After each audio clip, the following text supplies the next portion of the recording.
हर हर महादेव। स्वागत है आप सभी का शिव पुराण के इस नए अध्याय में। शिव पुराण के पिछले सारे अध्याय चैनल पर अपलोड कर दिए गए हैं, उन्हें आप सभी एक प्लेलिस्ट में से आराम से देख सकते हैं। आज हम शुरू कर रहे हैं कथा 45। हमने पिछली कथाओं में देखा कि कैसे शिव जी ने काशी को अपनी राजधानी बना लिया और कैसे शिव जी वहाँ पर रहने लगे, वहाँ पर राज करने लगे। उसी समय दुर्ग नाम का एक बहुत ही भयानक राक्षस था। वो देवताओं को बहुत परेशान करने लगा। उस समय बहुत ज़्यादा राक्षस हुए थे। वो हमेशा कुछ ना कुछ उत्पात करते ही रहते थे। उसे ही वरदान मिला हुआ था कि वो किसी भी पुरुष के हाथों से नहीं मरेगा।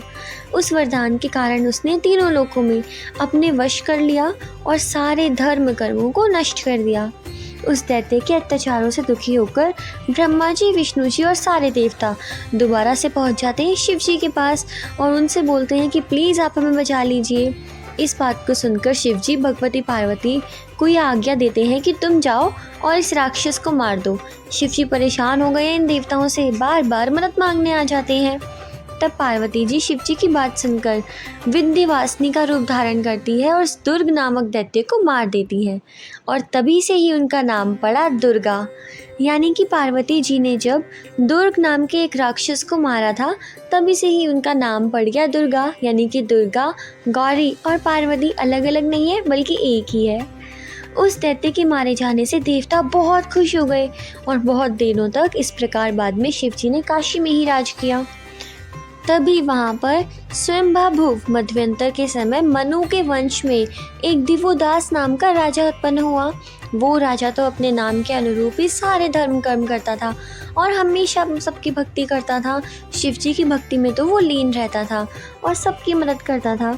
वो अपना राज्य छोड़कर काशी में आ गया और वहाँ पर बहुत दिनों तक तपस्या करने लगा। उसके राज्य त्याग देने से संसार में बहुत अकाल पड़ गया, जिसकी वजह से सब लोग बहुत परेशान हुए।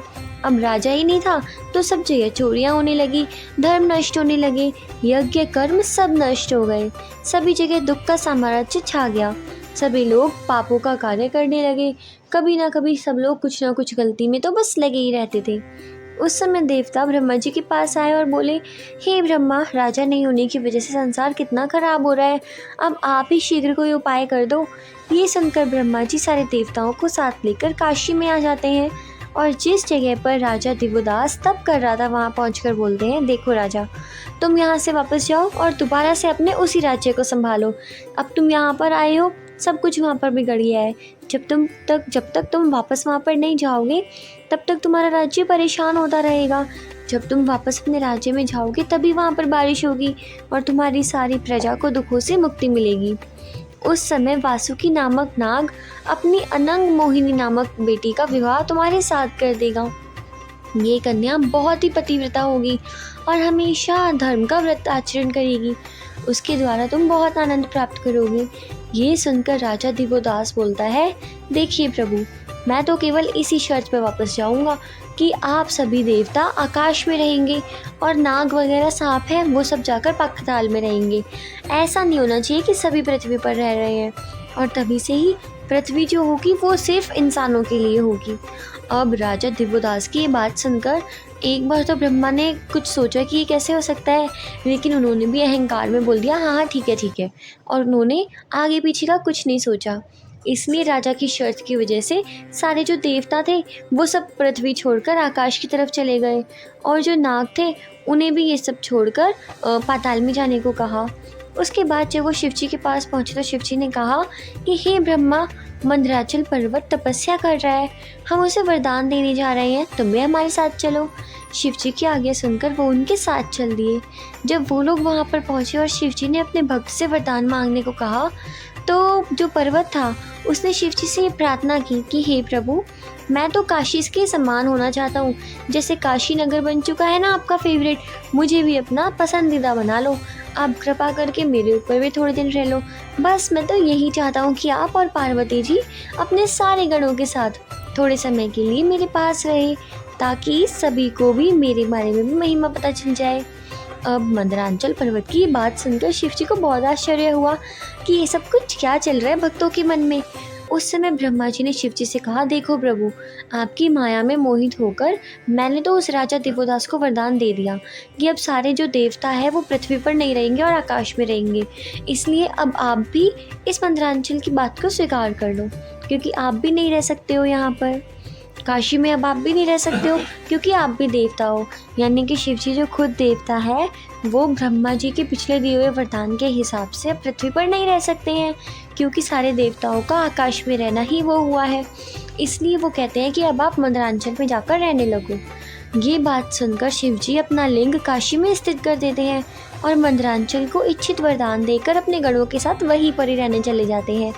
इस प्रकार शिव जी लिंग स्वरूप धारण करके काशी में रहते हैं और उस लिंग का नाम अविमुक्त पड़ता है।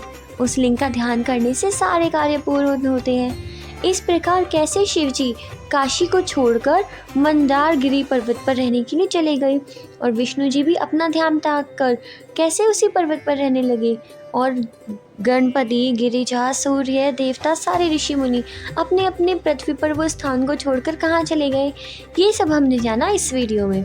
और शेषनाग आदि सारे नाग भी पाताल में चले गए और उस समय जो देवता नाग थे वो पृथ्वी को छोड़कर आकाश में पाताल में गए थे।